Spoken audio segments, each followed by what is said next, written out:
Good evening, everyone. My name is Charles Stang, and I'm the director of the Center for the Study of World Religions here at Harvard Divinity School. And welcome to this evening's event on Arisa White's new book, Who's Your Daddy? Thank you, Arisa, for joining us this evening, and thank you, Rev Angel. Who's Your Daddy is Arisa White's debut poetic memoir for which, with funding from the Center for Cultural Innovation in Los Angeles, she was able to go to Guyana, South America, to meet her father after 30 plus years of estrangement. And with this same grant, she was able to offer community workshops for people to write letters to their own absent fathers. And some of those letters became centos in the collection. Poet Terrance Hayes writes that Who's Your Daddy, quote, gives us archives, allegories, and wholly new songs. It's a collection of healing and repair, which took White 7 years to complete, starting at age 33, her Jesus year. Through the lyric, she attempts to renovate her relationship with her father, with patriarchy and masculinity, from the absence he left in her life.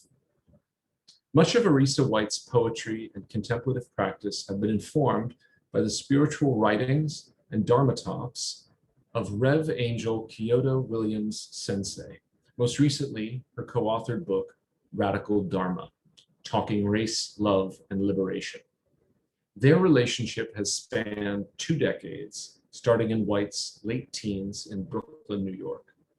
Williams' belief in personal inner transformation for collective outer change is the spiritual love force that undergirds Who's Your Daddy? In this evening's convening of White and Williams, they will address such issues as sustaining a creative practice that honors their being and queer Blackness, the contemplative arts as muse and form, and how the question of who's your daddy is not only personal, but an opportunity to reflect on the political power and social control that story, the ones we tell ourselves and the ones told about us, has on our daily lives. Arisa White is a Cave Canem Fellow and an assistant professor of creative writing at Colby College. She's the author of 4 books, including the poetry collection, You're the Most Beautiful Thing That Happened, and Hurrah's Nest. She's the co-author of Biddy Mason Speaks Up, the 2nd book in the Fighting for Justice series for young readers, which won the Maine Literary Book Award for Young People's Literature and the Nautilus Book Award Gold Medal for middle grade nonfiction. As the creator of the Beautiful Things Project, Arisa curates poetic collaborations that center narratives of queer and trans people of color. She serves on the board of directors for Foglifter and Nomadic Press. Rev Angel Kyodo Williams Sensei was once called, quote, the most interesting African-American Buddhist by Library Journal, and, quote, one of the wisest voices on social evolution by Krista Tippett. Rev Angel is an author, spiritual teacher, master trainer, and founder of Transformative Change. She's been bridging the worlds of personal transformations and justice since the publication of her critically acclaimed book, Being Black, Zen and the Art of Living with Fearlessness and Grace. Being Black was hailed as a quote-unquote act of love by Pulitzer Prize winner Alice Walker and a quote-unquote classic by Buddhist teacher Jack Kornfield. Her new co-authored book, which I've already mentioned, Radical Dharma, Talking Race, Love, and Liberation, is a powerful wake-up journey that is igniting communities, activist communities, Buddhist communities, and many others, to have the conversations necessary to become more awake and more aware of what hinders liberation of self and society. The Radical Dharma events that have emerged from the book, connections, circles, and conversations, have initiated profound healing and deepened commitment to dismantling oppression across lines of race, class, gender, sexual orientation, and other divides. Ordained as a Zen priest, Rev Angel is a sensei, the 2nd Black woman recognized as a teacher in the Japanese Zen lineage. She's a social visionary that applies wisdom teachings and embodied practice to intractable social issues at the intersections of race, climate, and economic justice. She coined the name for the field of transformative social change, and she sees it as America's next great movement. In recognition of her work, Rev Angel received the first Creating Enlightened Society Award from the international Shambhala community. Both fierce and grounded, she's known for her unflinching willingness to both sit with and speak uncomfortable truths with love. Her work has been widely covered, including in the New York Times, the Boston Globe, Miss, Essence, and Buddha Dharma. Whether in writing, teaching, or speaking, hers is a unique voice for our time. Thank you both again for joining us, and thank you, all of you who are joining us from around the country, around the world. Here's how the evening's event will unfold. Arisa will introduce her book and read selections from it. Rev Angel will offer a response, and then the two of them will engage in a conversation. At an appropriate time, probably around 6 p.m., we'll pivot to questions and comments from you, from the audience, which I will read out to our two guests. So I will disappear from your screen until it's time for the Q&A function. So without further ado, once again, welcome Arisa and Rev Angel. Arisa, the floor is yours. Thank you so much, Charlie, for that introduction. It was just beautiful to hear all of the amazing accomplishments we have accomplished, and just the amount of work we're doing around healing and love and difficult truths and sitting in that and our own creativity. So I'm going to read mostly from the second section of Who's Your Daddy? And this section, I think, really sort of establishes the spiritual crisis in the book, where things sort of start to fall apart and not go along as planned, where the absence of the father is showing up in harmful behaviors and kind of, making a presence known in my dynamics in such a way where I'm unable to fully show up in the way that I want to be. And so I'll kind of jump around that section just to kind of establish some of the kind of the heart work that I had to do, and where it was hurting. And I think that is what sort of moved me along this particular journey to reunite with my father and reunite with an aspect of myself that felt distant and gone, and to sort of touch it, Okay. On a visit to my mother in New Jersey from the Bay Area, where I lived postgraduate school, she takes a long, good look at me. She's transported, updating her visual, taking stock of what she saw last against what's now. Her eyes treasure a find. You have Gerald's hands. Your feet are his too. I pull my hands and feet closer to where we belong. And that way you draw people to you, she says. That's his charm. I have a Shango dream. Yoruba god of fire, lightning and thunder, depicted with a double axe, a white and red wedding. I wear red Converses, a monarch train, my arms free of fathers. Bing's sister told me to be careful not to sweep them feet as a young girl. You want to not get married? I swept the floor, swept every love child inch of my body from the ting my mother chased. Truth be told, under certain weather, a young girl becomes a weak woman. Cloudy heart, spine partly, I felt the pressure of an adult front. Proposed 3 different times, drunk to the same axe. I couldn't vow to a blade that knew my inside soft. I'm already of split definition. I'm not sorry for my one-way streets. My way or the highway, manly waters incompatible with my sex. Swear by my cocksure shine, don't believe one person can give you all that you need. Polyamory is the way to burnish. I'm not your daddy, will not top you to stay. You are your own bottom. I work at pleasing me because I can't please you, and that's why I do what I do. I'm not trying to be in love. I'm searching for a new preposition. Discerning and cautious about who gets close to me, my trust is earned. Love is a verb and is space and not asking me where I'm going all of the time. I panic at the knowledge of my own real existence. My attachments are to memories, light bulbs, cardstock, dreams, immaterial drops of golden sun. Let's remain under the spell of objectification. Once the chase is done, I eat the sweet thing. Unconditional love is a boat that has sailed. Conditions now apply.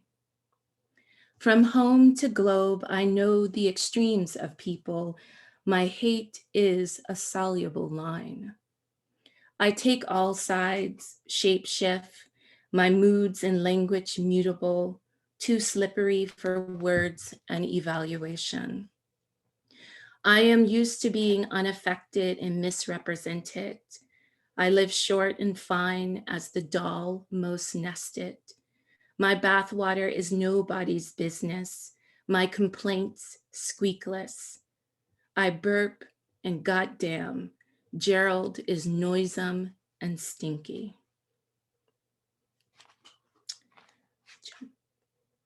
I walk with a poet friend around Lake Merritt, all its miles starting from the east and then returning east. The hour holds us in amber. I say to my friend, I'm ready to be a woman who's matured her femininity, who appreciates all that has gotten me through, that has gotten me here. A grown ass woman, not subdued by shame, I set forth.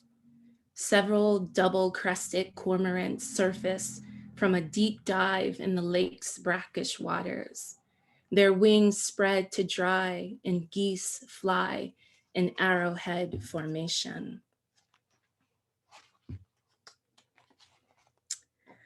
Nobody ever told you all you must hold on to is you, is you, is you.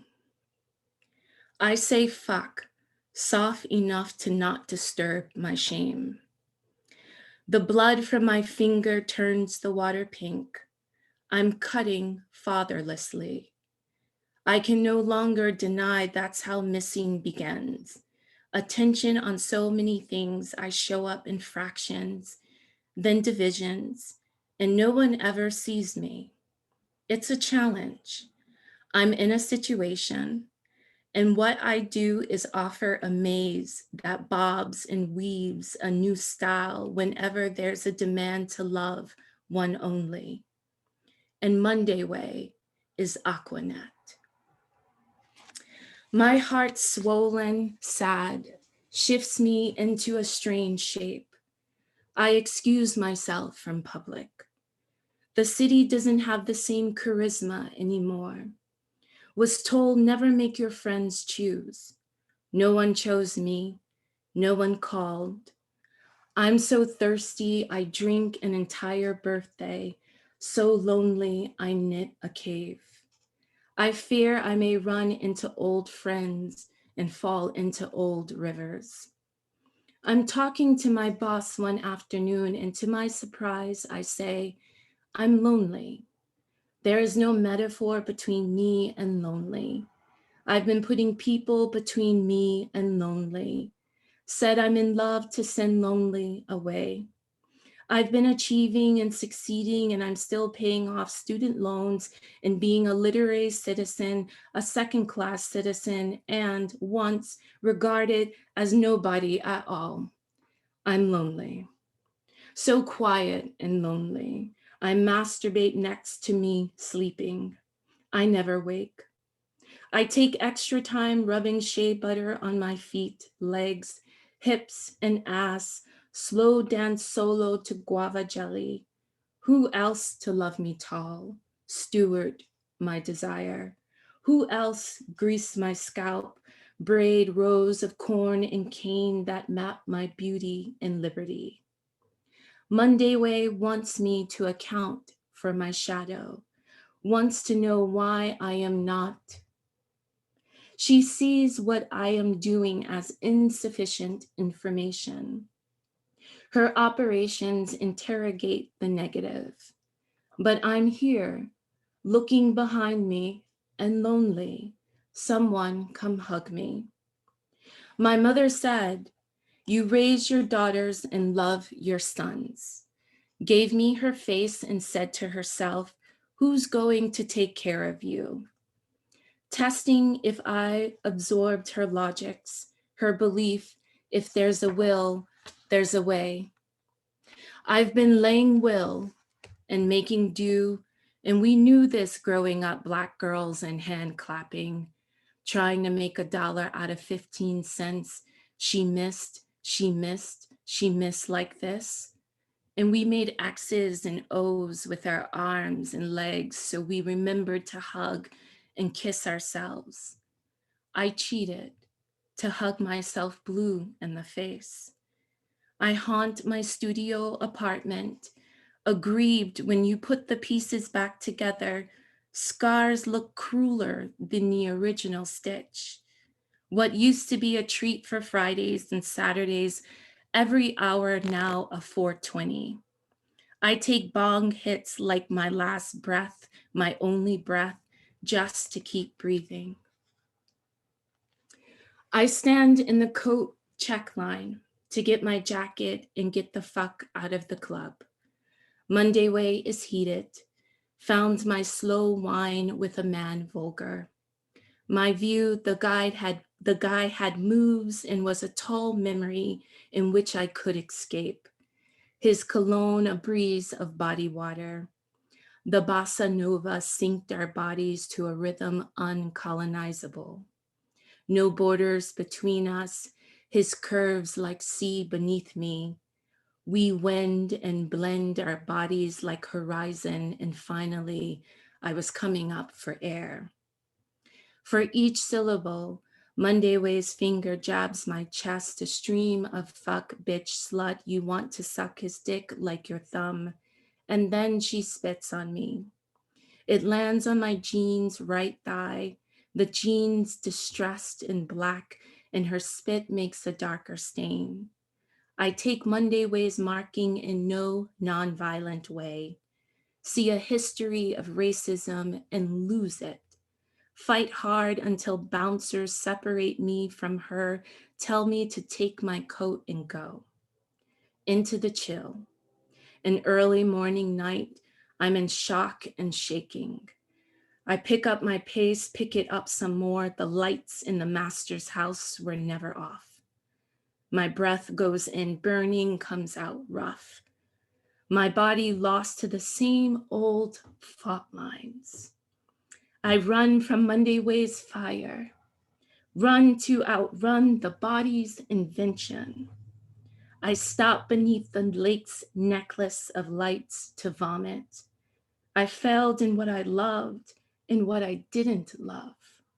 Where am I to go? My therapist says, we attract the people who are going to help us heal what we came to heal in this lifetime. It is convenient for Monday Way to label me the cheater and not claim her role, the one willing to pursue another in a relationship, to court with jewelry and time. This is the cruelty of her honesty. She doesn't reveal herself in the process, doesn't allow her vulnerability to be here with me. She doesn't care for my dignity, for the presence of esteem. In her assessment of my character, so causal and very little spiral, she's asking for a death, but she is no wake to celebrate its homegoing, more executioner than I'm willing to offer my neck. I exist within a cosmology of experiences, her critiques supported by her routine standards and worldview, volleying between two poles of right and wrong that don't serve nobody. Causing harm and founts of resentment, there's a soluble line between love and hate. Without dignity, I am naked before a crowd. I reinstate walls to defend. Without dignity, I can't hear another's truth. My body is tuned to the ring shout of voices saying, "You're the beauty your ancestors dream." I self-preserve. I don't show mine if you don't show yours. Our desires are made in our entire image. I fooled myself into expecting my desire to take a shape holier than I. Come to find out, every grown-ass woman has her grown-ass girl. Monday way occasions what default behavior looks like. It is so unkind and unloving to yourself and others because you've subsumed an authentic part of yourself to activate it. Reduce the other person to some triggering trope, and so both parties go missing in the exchange. I see this in myself now.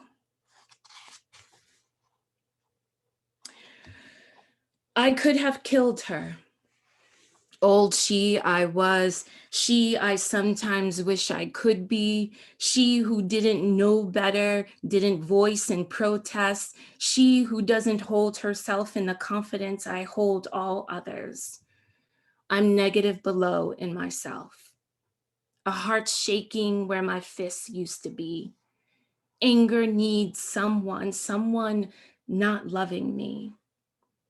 I stare into Lake Merritt and welcome returning to water, not those fitful instances when tears are running, snot and spit reminding me of my elemental kinship, but the deep Sankofa longing to go back and get what I've forgotten. Trying to put strength in my voice and convince myself I'm more than what? I speak to a dear friend.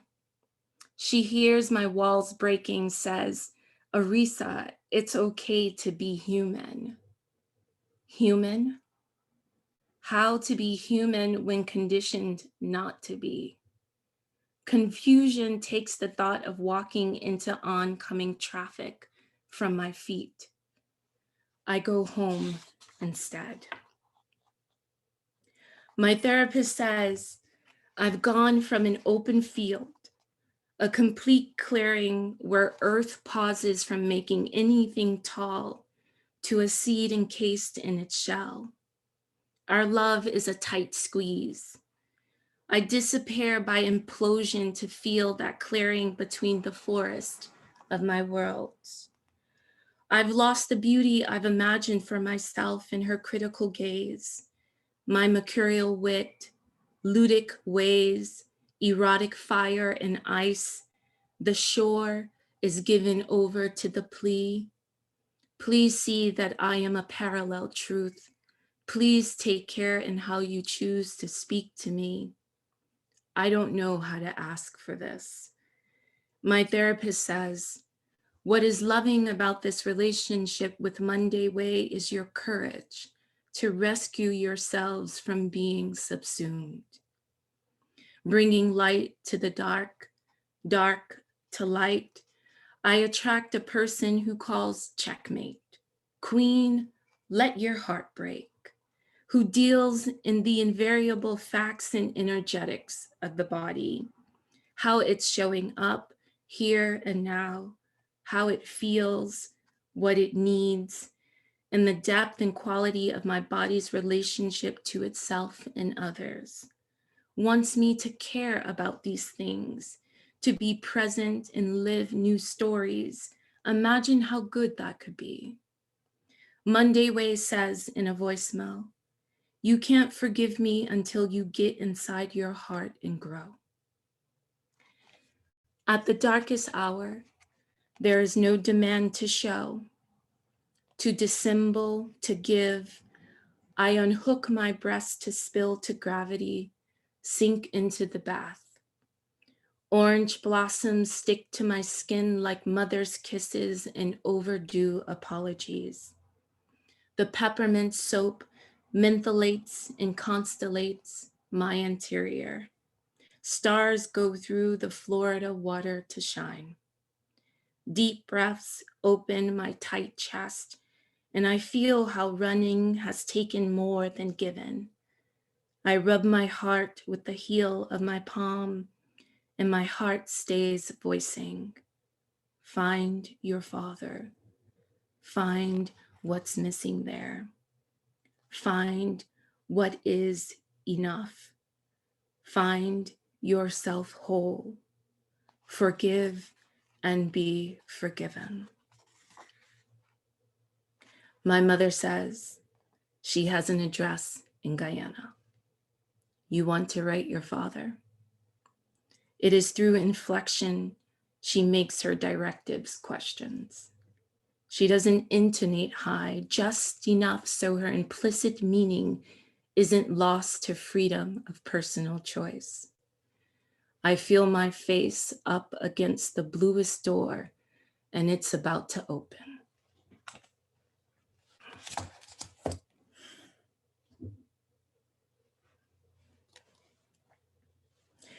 That's like, so I haven't really read those sections all together and out loud, and I can just like, oh God, I'm gonna cry.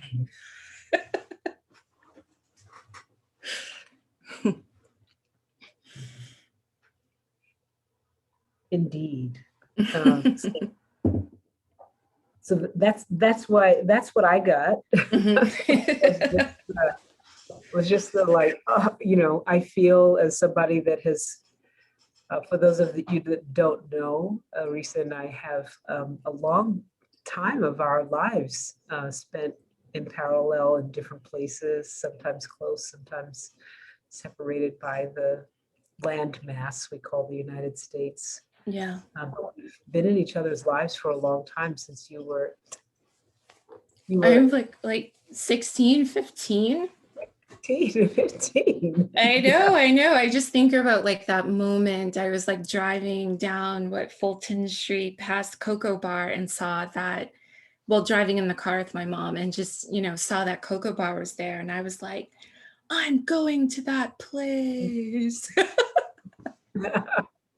So in addition to the Zen teacher presentation, I had another life in which I owned the first internet, they would call it internet cafe in Brooklyn. And at really the kind of like newest sprouting of Black Bohemian Brooklyn, Fort Greene, and that is the beginning of Arisa and I's story and journey. And in reading, preparing for, preparing is just sort of like a real stretch, to say like this is just my being with my friends. Like I just felt the coursing through your life, that as a person doesn't live with you, like I had glimpses of, but I felt so drawn into. Like, oh, I remember, like that, and maybe I didn't know about this incident or that incident, but felt the arc.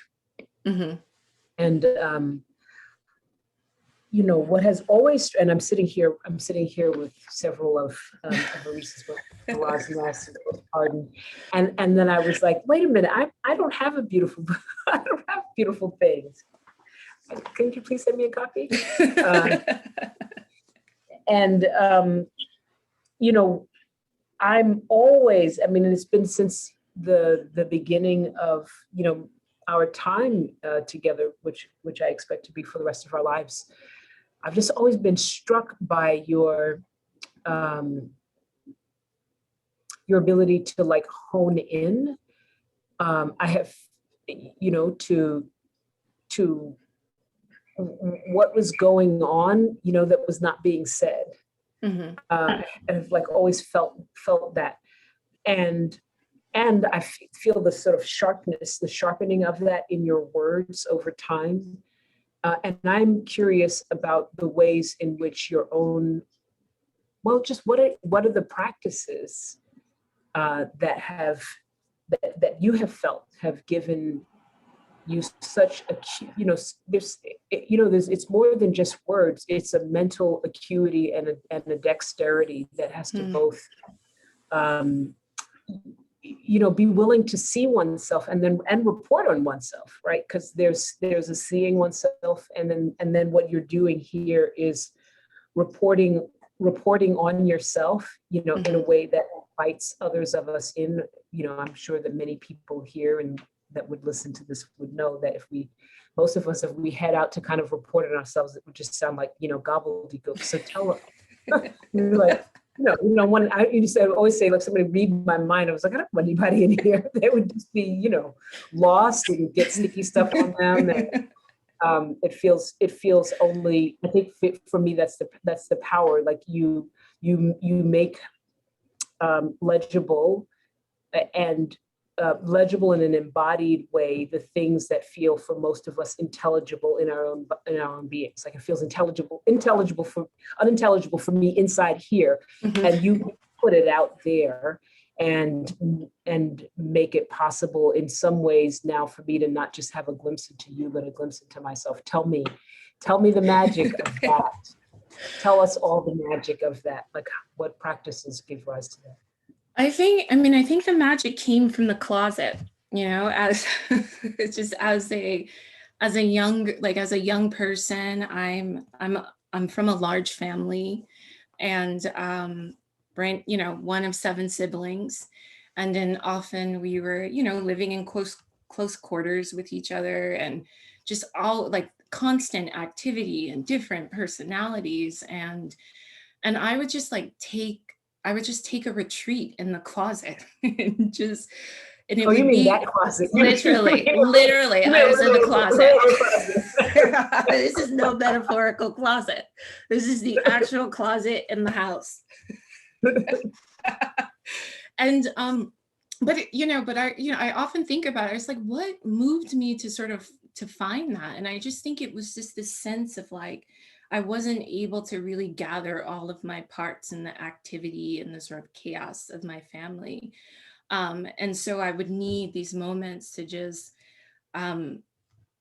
gather energy up again, to rejuvenate, to recover, whatever it is. And then that sort of quiet space, that dark, quiet space amongst the sort of outfits of people. And I would talk out loud, just to think about my thoughts and just to hear it in that space, and not have it compete with the other voices of my siblings or the demands that I had to meet within the family structure.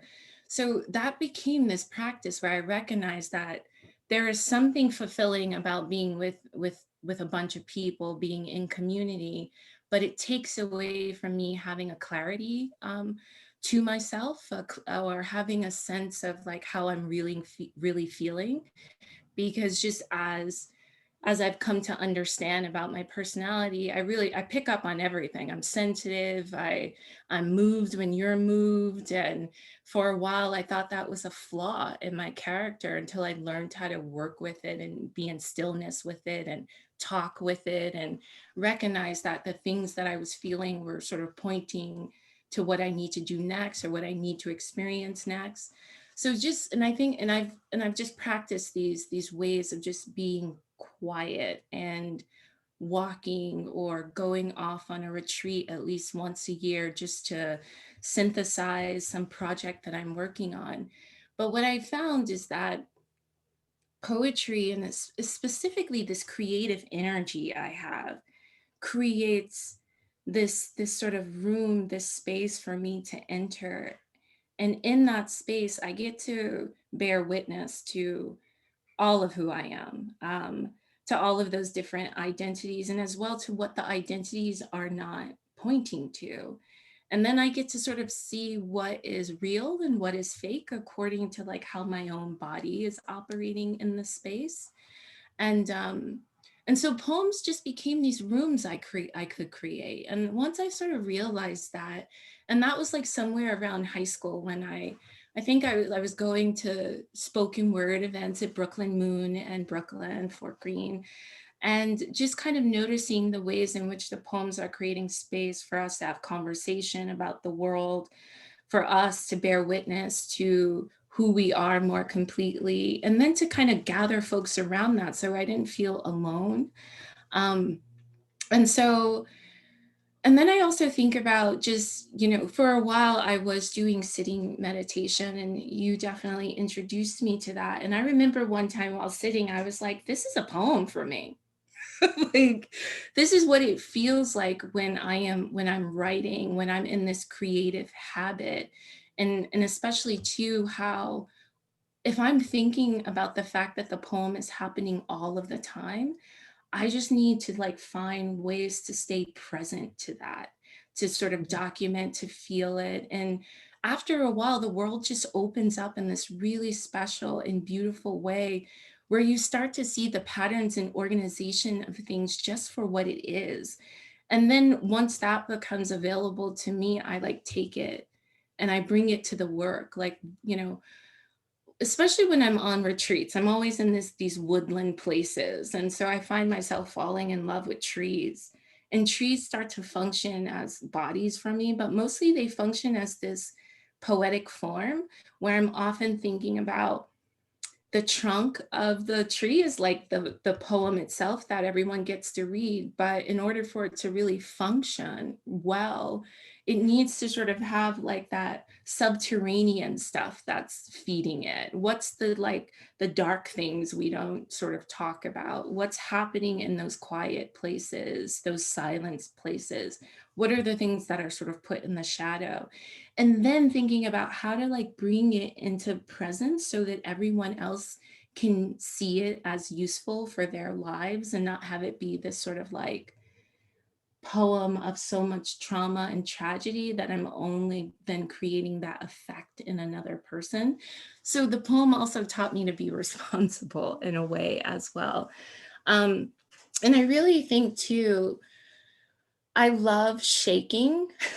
It's like just a practice of just like shaking my hands and dancing and doing all of those really fun things. And I think play is a huge part of my practice and trying to like really hone in on things, because I can't be too miserable while I'm writing.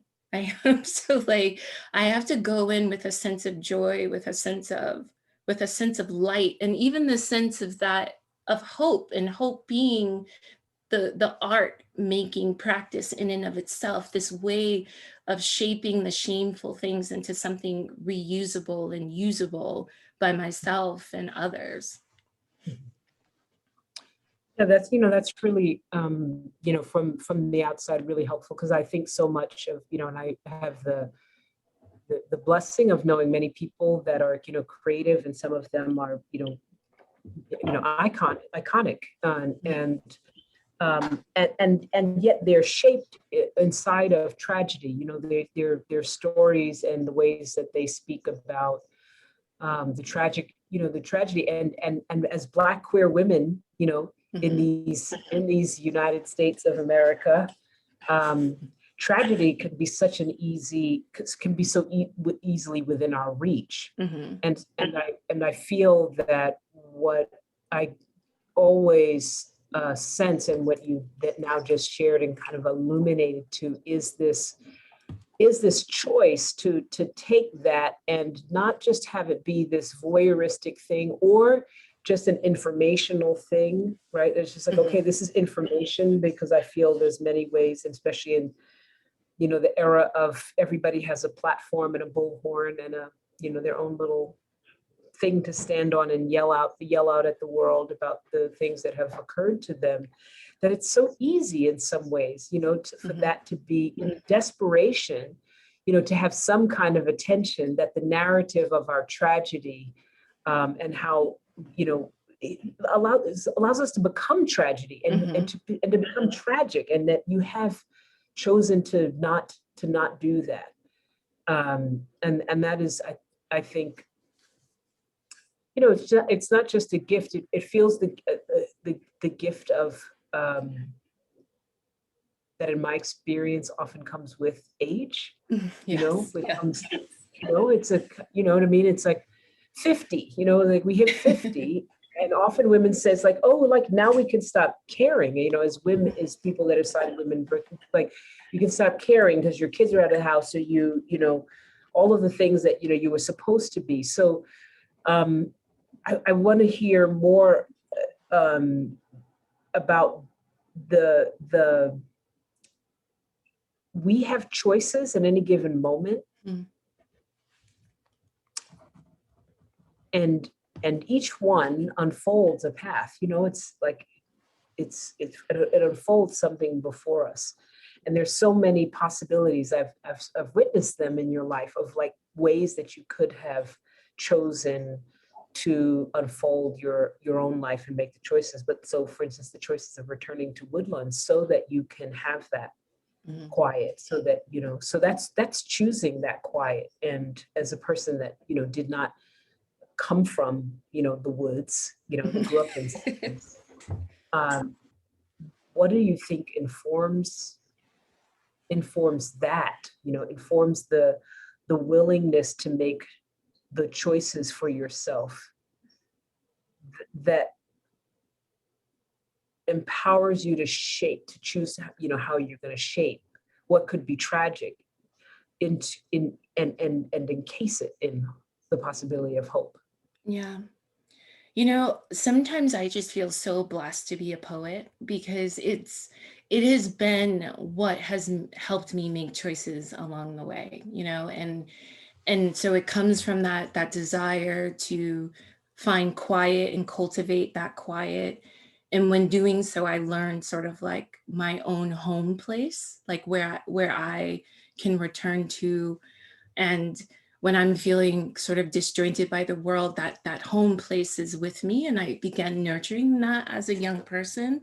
And then poetry started to feel like that home place as well. And then after recognizing that this is what I want to do, what I want to sort of pursue in my life, especially when most folks were like, what are you going to do with poetry? It's like, I can't make sense of this for you. Maya Angelou is your only option. It's like, or be a teacher. So because there was no clear path, I really had to learn to listen deeply to myself and learn to trust my intuition. And there would just be times when I didn't listen to my intuition, and I'd be like, darn it, I didn't listen. And every time I would like course correct. It was like, now we need to learn how to listen differently. We need to learn how to quiet ourselves down a little bit differently, so that you can hear when spirit or intuition is speaking to you. And each time, whenever, it's almost like when something would sort of glimmer in that dark path that I couldn't quite figure out where I was going, it would always be connected to poetry. It would be a poet, it would be a mentor, it would just be these words, it would be a poem, it would be a professor saying to me, do you want to do a PhD in sociology, or do you want to do an MFA in poetry? And each time I'm like, poetry. So I think just being very clear and having mentors and having guides and people who saw that creative energy in me, constantly nurturing me along the way and saying, yes, go that way, go towards the poem, go towards poetry. Has at sometimes I felt like I wanted to be a lawyer because that was a much more clear path that would produce some recognizable income. But finding my way along this particular path has taught me to even be more creative, to trust myself even more deeply. And that has just been sort of an amazing thing to witness in myself. And age plays like a huge part in that. I sent you a text message and I was like, I'm turning 40. It feels good already, because the 30s were dirty. It was a hard decade. And to think that this book really started, with my mom asking me during my, I turned 33, my Jesus year. there was a kind of like rebirth, there was a death, there was a resurrection, like a lot of things weren't falling into place. Who I thought of myself just was crumbling. It wasn't working anymore. And a lot of that had to do with the ways in which I was performing a good behavior, a good daughter, a good girlfriend, a good worker. And I got tired of good because good didn't feel like it was sustaining me or it was really giving me anything that made me feel good about myself. So at that particular moment, when my mom asked if I wanted to write Gerald in Guyana, I didn't know what to say. I didn't know what to do. And so what I decided was that I'm going to let poetry help me along this journey. And so in that space of the poem, just began thinking about, what would I say to my father? What does he need to know? And then that became, who am I? Like, who, and to think about myself as someone who was sort of constructed through a maternal existence. And now to think about myself in this paternal way just felt like, this is actually a space for me to be creative. This is, the absence is sort of, if I kind of cast this in a larger conversation about Black families and the Black matriarch and deadbeat fathers, this kind, it will make me feel shameful, that kind of narrative. But then at the same time, I sort of recognize this is a space for me to be, to determine how I am going to present who I am to this person that was a part of my making and then left. And I had to think about what is true to me, what's of value, where does it hurt, how is hurt sort of showing itself, and especially how hurt was showing itself around ideas of masculinity and sort of like, taking on, being violent in these ways to sort of control a situation. And that's kind of like the way in which I knew father, which I knew man, in the way in which I sort of could like make sense of this masculine energy that I felt was actually bubbling up and coming into existence at that time. So the poem was really this place for me to sit with what I knew and what I could construct of myself and to like pick and choose. And I think there's something too about, being Black, being queer, being woman, sort of an outsider and on the margins and the liminal spaces of society, is that we can shapeshift, we can construct and determine and disobey in so many ways the narratives that want to hold us in place. And so I started to use that as my power. And in embracing that power, I felt like I could be able to confront the father in a way where I was a far more authentic and whole being. And so when I met Gerald, it really felt like I was, in some ways you can say I was sort of sassy, but I got to kind of be all the elements of myself. I didn't get to, I wasn't going to be that quiet person that's going to be the good girl. I was going to be a grown ass woman in that moment and sort of hold everything, with me and not sort of try to hold some, like try to hide some things or try to make myself look good or try to perform as a good daughter to this man. Because what he taught me is that you can make choices that benefit you. And in some cases in doing so, you keep harm at bay because, Gerald told me, he's like, if I was in your life, it wouldn't have been a good thing. And so there was this moment of him even recognizing that his own presence would have caused greater harm to me than his absence. And so really thinking about the ways in which we make choices, it's just not clear cut. And one of the beautiful things about age is you get to hang out in the gray spot and that just be okay. And that was something for me that just altered me and just changed me. I think creatively and just spiritually as well. Like just something opened up, even in my writing.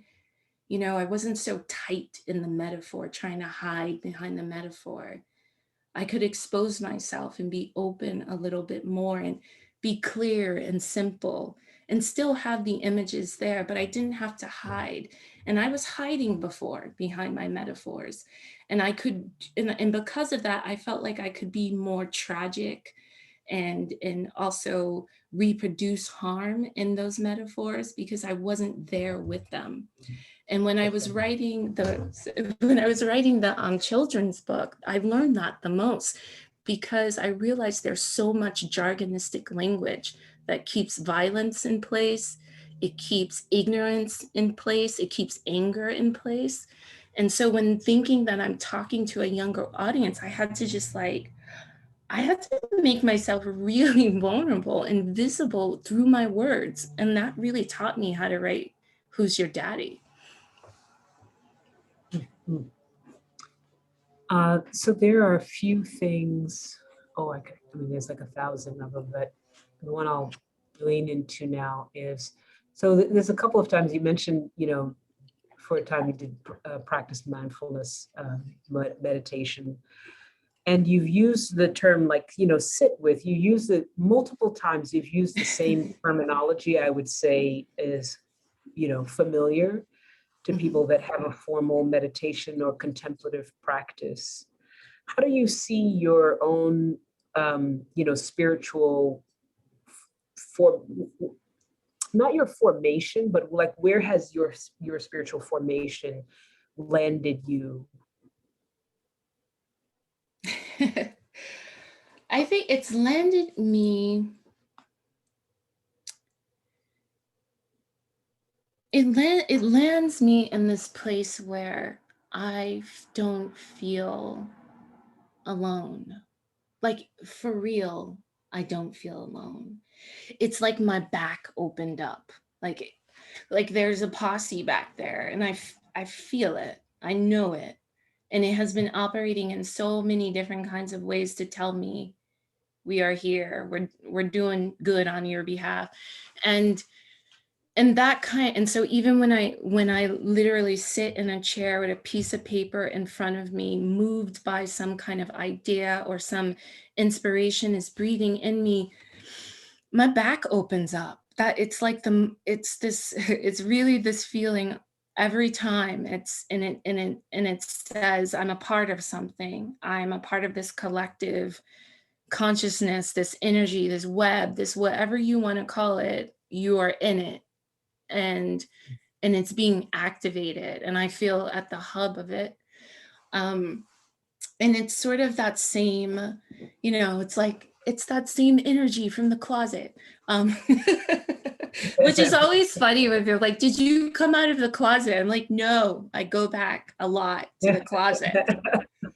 It's like, and I think it's also landed me in a place where I don't feel so wanting. I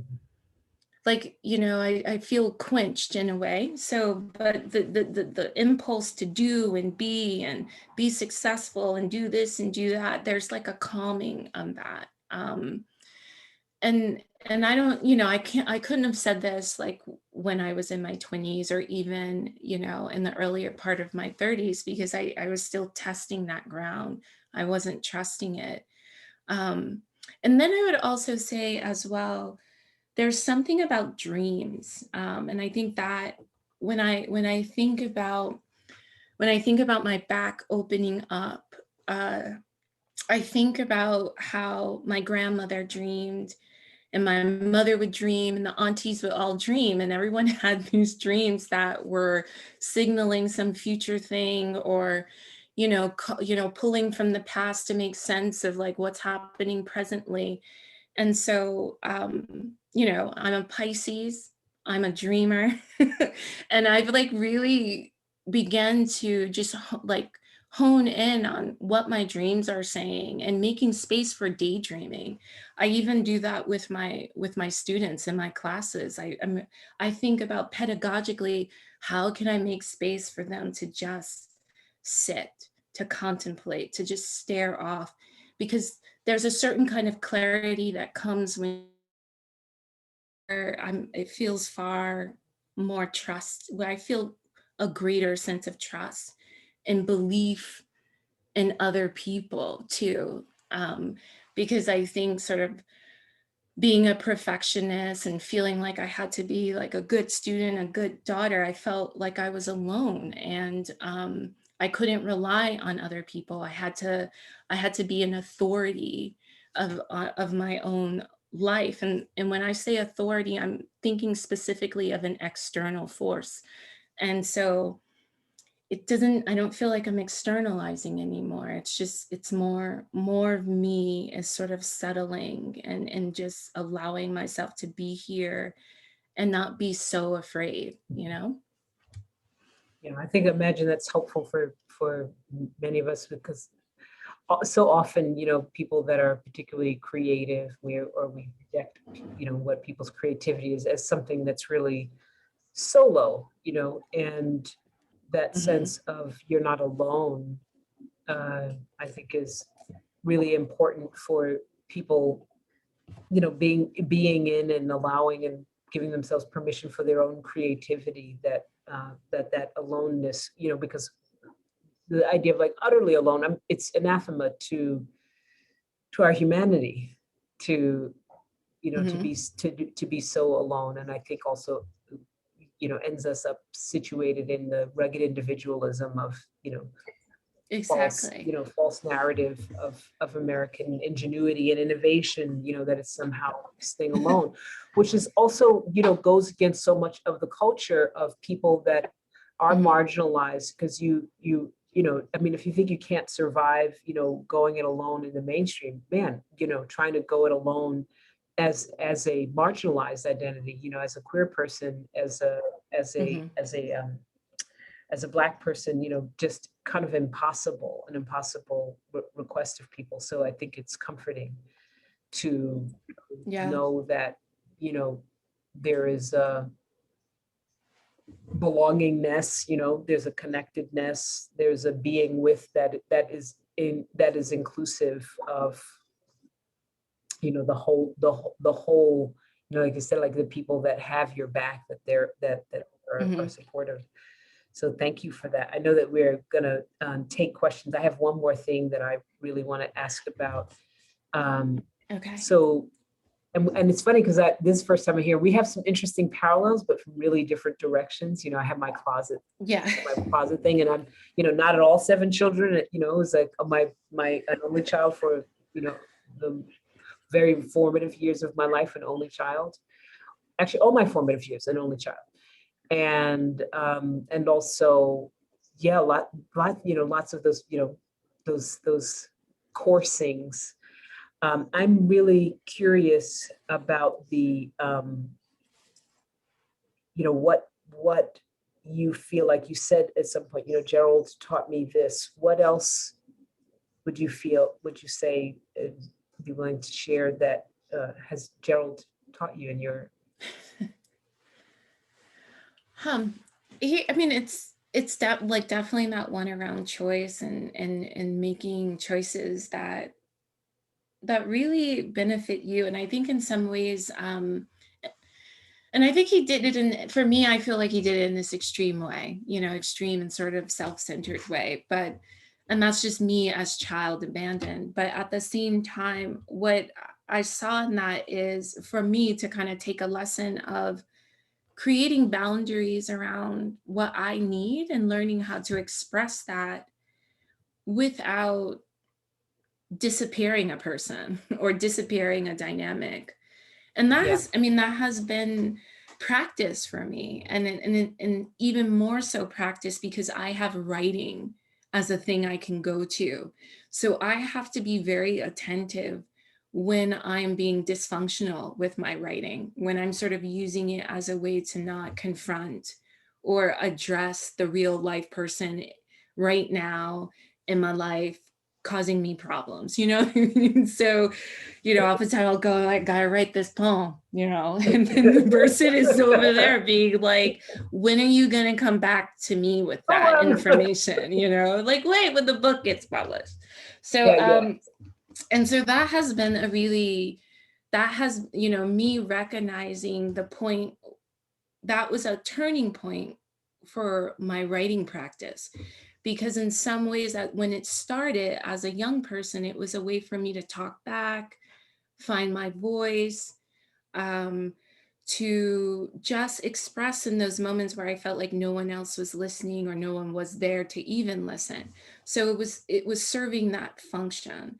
And then after a while, for it to really become art, it can't always be hanging out in the sad child space of I'm trying to talk back to someone because no one hears me. And I started to realize the creativity can't thrive and be exciting and fresh in that space. And so, and that's when therapy becomes really helpful to sort of, for me to like really pull apart the skills I need to develop just as sort of Arisa, as human being walking in the world.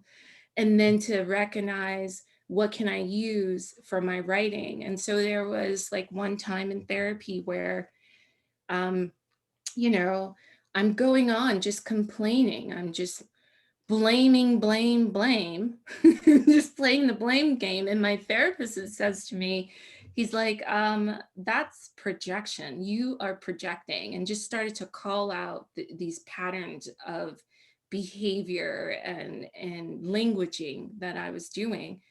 And he's like, that doesn't work. That doesn't work for everyday intimate relationships. And I said to him, I was like, where does it work?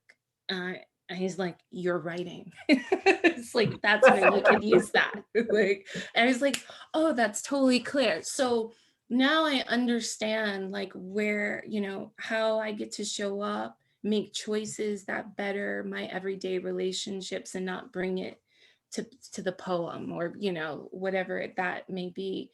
So I think that was a lesson. I learned how to put some of those skills to practice with Gerald by establishing clear boundaries and what I can do and what I cannot do. And that becomes very clear when you're in a dynamic that hasn't fed you. And so whereas in a different relationship that has, you know, been going on for years, you can get pulled in, you know, kind of emotionally and sort of be like, okay, because that relationship has fed you. And so you want to feed it back, even if it's in sort of dysfunctional ways, or you're falling into bad patterns of behavior again in that dynamic, you still want to nurture it. But with someone who wasn't there, it just became very clear. It's like, oh, I can't give that. But we can develop this because I have the capacity for this. And this capacity, and in doing that, I will feel more authentic and not feel like, you know, I'm obligated to do this. Because the moment I feel obligated, somewhere along the line, it's going to get sour. It always happens. So I was able to learn to really just, you know, show up as I am and not make any excuses and just be like, I don't have to fix anything. I don't have to make this perfect relationship with my father. I don't have to make any relationship with my father. I have so many choices. And that's really what became available to me, because I think our like binary and dualistic thinking always puts us like, you have one choice or the other. And that creates so much anxiety.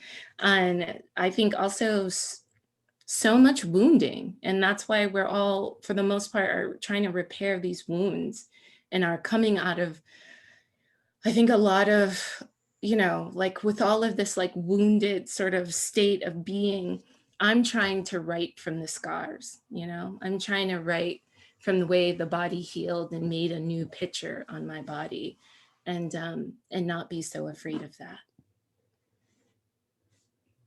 Great, thank you. I know there are questions and people want to get some things to you. So I'll yield to Charles. Thank you both so much. Thank you, Arisa. Thank you, Rev Angel. And indeed, there are a number of questions. The first is not so much a question, but just a comment, which I need to read out to you, which is, I wish you could hear our applause. So first of all, and there's some other comments we'll come to, but that one I wanted to highlight. So here's a question. Arisa, did your father read your book? And were you thinking about that while writing it? And then this same person wants to thank you for your reading and for this discussion. Thank you. No, he has not read Who's Your Daddy? Yeah, so he hasn't read this book, but he has read my other work. He's read my debut collection, Hurrah's Nest. And so one of the things about this sort of like Who's Your Daddy project, if I'm going to call it that, is that with this grant that I received from the Center for Cultural Innovation in Los Angeles, I was able to create a self-publication of those epistolary poems that I started to write when my mother said, do you want to write him in Guyana? And I had no idea. So I just started writing epistolary poems. So I had maybe like, I would say close to 100, but I decided to be very symbolic and I narrowed it down to 33 to kind of represent that Jesus year of rebirth. And so when I went, so the plan was with that grant was to go to Guyana and give him a copy of this self-publication called Dear Gerald. So he's read those. He's read that. And I would say Dear Gerald is like the first iteration of Who's Your Daddy? And the really funny thing is that on the cover of the Dear Gerald chapbook that I self-published was a picture that I actually thought was of him and me. I think I'm about like 1 year old and I'm on top of his shoulders. And so when I gave Gerald this book, he's looking at the picture and he's like, who's this man? That's not me. That's not me. And it was just like, oh man, of course it's not you. Why would it be you? And I come to find out later, it was my Uncle Butchie who passed in the late 80s. So I just thought it was this perfect moment of recognizing the presence of my other fathers in my life, which the book also honors, is my brothers, my uncles, my cousins, as that masculine sort of father presence, sort of stepping in his absence. Did I answer all of that question? You did, yeah. Okay. So here's a comment and a question from Bonnie Nortz. So first of all, she thanks you both for this phenomenal event. And she wants to know whether you have had any impactful mentors in your writing career. It seems as if Rev Angel might be one. Yes. And if you have others, if you could speak to those. And do you have any advice for finding a writing mentor? Oh, I think the writing mentor comes to you. Like there have been so many instances where just my heart just goes, whoop, that's her, that's him. And there was like one instance where Nikki Finney, the poet, was reading at the Bowery Poetry Club, and just, I don't know, just the way she was reading, what she was reading. And once she got off of the stage, I said to her, will you be my mentor? And she said, yes, write me an email telling me what this means, you know? So what I'm saying is that when you are open and ready for that mentor, they become present in some form or way. You know, and I even think about that too as a book. You know, so it doesn't need to be the actual person, but it's great when it is. But sometimes a book or a piece of writing will show up and it's going to guide you to that actual person. And I believe that so truly, because, and in so many ways that has occurred to me. Angel is an example. I also love the work of Audre Lorde. I find myself really, you know, she's a kind of poetic practice for me in that sense of one of her most famous essays, which was like based on a title of an MLA conference panel, the transformation of silence into language and action. And so I'm always thinking about what are the silences, what are the different kinds of silences that I'm holding on to or occupying or let inhabit me that I can break. And to think about breaking not in this sort of violent way, but to think about like with glow sticks. So, you know, in order to activate the glow in the stick, you just got to agitate it. And I think about breaking in that way, like in which way do you have to agitate it, bend it so that it releases its useful energy, you know, that you can then put to creative use, so that you can then recycle for your own being. So Audre Lorde is one. I love the Irish poet Maeve McGuckian. She has really taught me about getting into the body in these wonderfully abstract, concrete ways, and to use mythology and one's personal mythology to reconstruct the present so that the present reverberates with all of the emotion of your existence. I love her writing. It's just so strange and beautiful. And so those are the people who are coming to mind most immediately. Wonderful. Here is a question from Europa Baker Braithwaite. What's Hi, your... Europa. Oh, good. Yeah. I like to read the names because I figure some of these are friends of yours. Europa writes, what is your recommendation to someone who's ready to embark on the journey of finding an absent father but doesn't know what to say? And what happens to all the ideas you had about your father before you got to know who he truly is? Okay, I love this question, Europa. One of the things I realized in working on this project is that I can do this with other people. I can write alongside of, you know, with other text. So from the section I read, there was a lot of citations in it, and specifically citations from Erykah Badu. So there's like song lyrics. Later on, there's excerpts from, you know, cultural studies work, you know, sociology work, right? So the thing is because yes, the language is new. It's like a baby inside of you. And so what you need to do is expose that emotional sort of core, that thing that's needing expression. You need to put it in relationship with everything, with music, with the books you're reading, with your cello, with your dance, you know, with everything, and start just absorbing everything around you, because the absence is asking for presence. And so you're going to feed it with the things that are most meaningful in your life. And so I did that. So I just had a notebook with me. I would write, you know, on the bus. I would, you know, reflect after I was reading, you know, a section by Christina Sharp or something from Zong.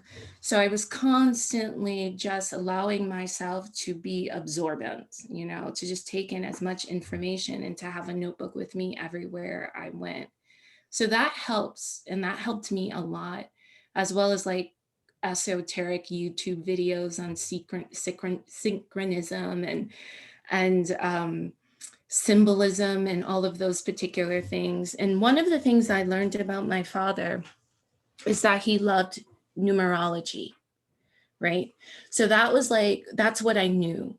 And because I knew that was something that was important to him, and I also kind of, you know, I like those occult things as well, I started to read about numerology, to read about the symbolism of different numbers. I started to like break everything down to numbers. I would be on a bus, you know, the 36 bus, and then I would then look at what 36 meant. If I added it together, it was a 9, and then 9 is love, you know. So I just really started to find these different ways of connecting with him. And so that the numerology piece was a really interesting thing for me, because I used that a lot in the book as well. And then when I met him, you know, it's just kind of interesting because the details of him weren't as important to me as being able to stand next to him. And that became its own language and its own alphabet in a way. And I started to make sense in a different way too. And so it was, so that moment of meeting brought, it wasn't an end stop. It actually created, it's a new space for words to begin to emerge, which is why in some ways I thought once I went to Guyana and I fulfilled the obligations of my grant, I was done. But I had a travel notebook. I was keeping newspapers and pamphlets and all of this stuff. And to be able to stand next to my father and see my body and his, just really, it just opened up something entirely new that I knew needed expression. And this is, what came of Who's Your Daddy? I wouldn't even say at this point in my life right now that because there's an element of it that's still inexpressible, which is why when talking, I can still feel the welling up of emotion. So there's more there. And I think, and I'm in love with the fact that there's more there, there's more feelings, and it's going to keep on evolving. And I think that's the thing to recognize. It will keep on evolving, and just make space for that evolution to happen. Thank you. It's a question from another person I suspect you know, Jason Sheets. Yes. That's fire, Arisa. Hi, Jay. He says, as one of my former writing mentors, it's lovely to hear you speak to your own mentors here. On dreams, I'm curious to hear more about how you incorporate your dreams into your poetry, how you approach the page with these images within the limits of language. I'm also interested to hear how poetry making helps you interpret these dreams. Nice. I think what poetry allows me to do with dreams is let the dreams be. And I don't, I don't need to do anything because they're so rich with everything that's beautiful about poetry. It's aphorisms, it's images, it's associations, that the fact that it's in a dreamscape, it's defamiliarizing. So my sort of subconscious, conscious mind is engaging something that looks familiar in this unfamiliar way. So what the dream teaches me is to honor it and to learn how to write it and language it in such a way where the dream remains as it was sort of delivered to you. And so, and specifically with Who's Your Daddy, what I do is I let my mom be the dreamer, to sort of be the oracle, the one that's sort of setting things in place through this sort of subconscious dreamscape. And so I get to report her dreams, which are quite fascinating. And I would say many of her dreams have troubled me along the way, but they have been so beautiful and so rich. And what I've seen through the way in which she holds her dreams is that she's moved, like it's a force that really moves her. She'll dream something and then she'll like drive 4 hours and be like, I had a dream of you. And I drove from New Jersey to Massachusetts.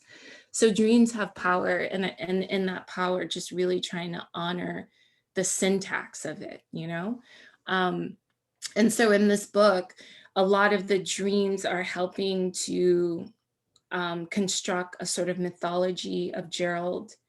The dreams are sort of helping set the journey on its course.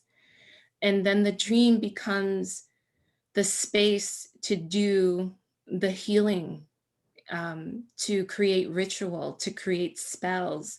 Because what I've learned about dreams and that sort of liminal kind of third space that it occupies is that it's full of the future. And so it's just fascinating to know that we have these embedded layers of time that we can work with. And so dream is just another sort of like tapping into this other parallel dimension that feels futuristic, but it's actually here with you. So in that way, I love working with dreams as time traveling, as a time capsule that opens up and shows you what has passed and what can become. Arisa, I want to ask a number of questions, combine a few questions that are on the board, and give it my own spin because, like you, I am one of 7 siblings. Oh, you are? Which number? I'm number 6, so I'm. Oh, you're number 6. I'm number 2. Oh yes, yeah. It's like we're cyborgs. You had one ahead of you. I had one behind me. So, and big siblings families they're very unique. I liken it to being in the Balkans, where there's a kind of familial relationship, but there's also like ever-shifting alliances and rivalries and weird things. Okay, but my serious question for you is, and this will be one of, I think, 3 questions, and you can take any or none. But how did your siblings react to your contacting and getting to know your father? Oh yeah, that's a good one. Let me get these out, and you can take any of them you want. The other 2 questions are about those community workshops you did. I'm wondering if you noticed, working with folks in those community workshops, whether there were any patterns in how sons approached absent fathers rather than daughters approached absent fathers. That's the second question. And in those community workshops, did you come across people who were wrestling not with a father who was, so to speak, physically absent, who was not a part, but who was sort of a present absence in their life? Yes. And how did you negotiate or help them navigate that? Okay. All right. So siblings' reaction. I mean, it was interesting because I also have some, I guess, like half brothers and sisters from Gerald's side. So and so I was connecting with them to just sort of ask what was their relationship, were they interested? And so my uncle on my father's side was very much instrumental in trying to connect all of Gerald's children, or connect Gerald's children to their family, the father family. So that element was going on. And so when I connected with some of those siblings, it was weird. It was weird for me because I felt like I was betraying my siblings. It was like so interesting. And then like for the most part, my brothers and sisters were just, happy that I was taking this journey. And it also, kind of led them to also think about their relationship with their fathers and to connect more deeply with their fathers. My older brother, in the past few years, reconnected with his father and his family. So it really sort of moved us to kind of, make those like empty spots as full as possible based on our willingness at the time. But totally supportive. But it was just a really weird kind of moment because like my family was expanding, which meant I had to expand my understanding of myself as a sister. And I'm just so close with my siblings, and feel really protective of them. So in some ways, I kind of wanted to protect them from knowing that I had other siblings, but at the same time, I was also excited about it. So it was interesting. Just things sort of opened up, and we all began to sort of think more deeply about our own fathers and our father wounds and what journeys we wanted to make around that. So that's siblings. Community workshops. Okay, so with that, what was really fascinating, and I did notice a difference. So a lot of women were mostly recognized that the absence of their father was creating some poor choices around their romantic relationships with men. So a lot of the letters I got were really sort of speaking to that, like sort of noticing how they wanted to sort of break these patterns of distance and disappearance that they were tolerating in their romantic dynamics. I also got 3 letters from inmates in San Quentin. And so I got 3 letters. And one of the things I remember is just how beautiful their handwriting is and how intentional and how straight. And so just thinking about the letter as artifact in that way. And I was able to exchange a few rounds with some of them. And a lot of them just really recognized like, oh my God, now, you know, I am now the absent father, and I am continuing this like intergenerational pattern of absence. And so those letters were really contemplative and really just vulnerable and beautiful in a way. And because I was had these letters, it really began to take the edge off of my anger and my sadness, because I was a part of a collective hurt, and I was a part of that hurt from, you know, different sides of the gender spectrum, I guess, right? So, you know, guys were hurt, women were hurt, everyone's hurting. And with that in mind, when I was like really writing this book, I wanted to hold the nuance of all of these feelings that were coming up, because I had all of these letters from different points of view, from different sides of it. So I just couldn't be, you know, one-sided and mean and angry and not really, you know, feel through a whole bunch of emotions that were operating. And then I also got two letters actually from people who grew up with fathers who were being traditional fathers. They were providing for the family, and in their providing for the family, they were gone most of the time. And then when they would show up and be at home, they were exhausted. And so basically, they didn't want their kids bothering them. So a lot of them were talking about that sort of proximal abandonment, which I could see how that could be so difficult when someone is just there.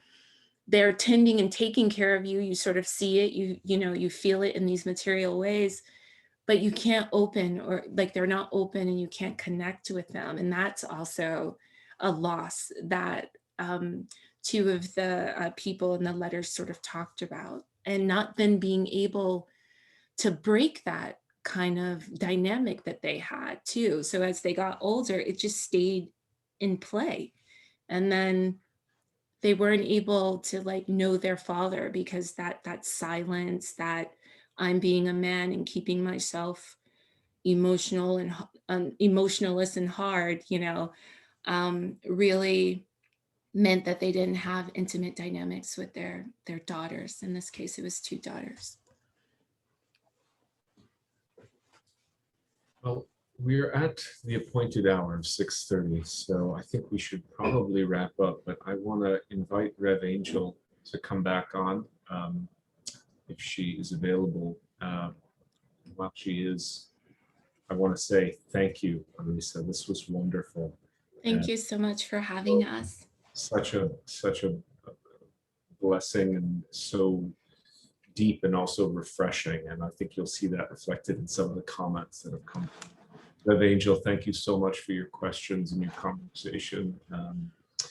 A conversation that between you two is clearly going to be ongoing, as you said, the rest of your lives. So thank you for letting us into a little, you know, chapter, lifelong conversation between you two. Yeah, thank you so much, Angel. Thank you for having me. Thank you for inviting me to be here and to just kick off this conversation. I feel like it's really so important, and I hope many people gather the creative juice that you are allowing to flow through yourself, that I think is useful for all of us to be able to learn from. Thank you. Thank you so much. This was the first event for the book, and I think it was the best ever. Questions, but please know that we will pass on all the questions and comments to both our guests, to both Arisa and Rev Angel, so you'll know the kinds of questions and comments that this provoked. For those of you who are interested in future events of the center, if you can always find that on our newsletter, on our website, and you can sign up for our newsletter. So once again, Arisa, Rev Angel, thank you for your time. It's been a privilege and a pleasure to host you both. And good luck with the many events I hope that you have around this book. It sounds amazing. Thank you. And we put a link in the chat for anyone who does not yet have a copy of the book. I have mine right here. But Great. And then also my publisher's offering a discount specific to this event. So yeah, use that link and get your discount. that's right. Wonderful. All right. Well, thank you both again, and good evening. Thank you. Thank you so much.